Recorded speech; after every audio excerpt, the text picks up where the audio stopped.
If you made your page as a blog, you will have the option of new post down at the corner. You would click new post, and then you'll scroll down.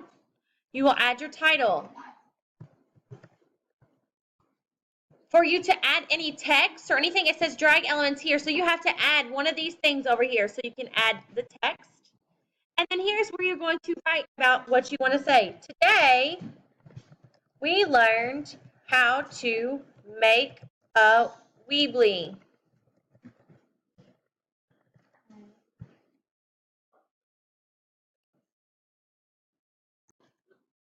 So you might even want to add an image, and I showed you that you just click and drag the image over. You click on upload image and you can search. And I want to search, I search for dog, and I'm going to click a picture and I can add the dog in there.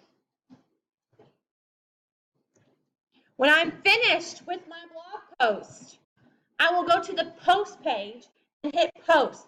This automatically posts the blog, and I'm able to see it.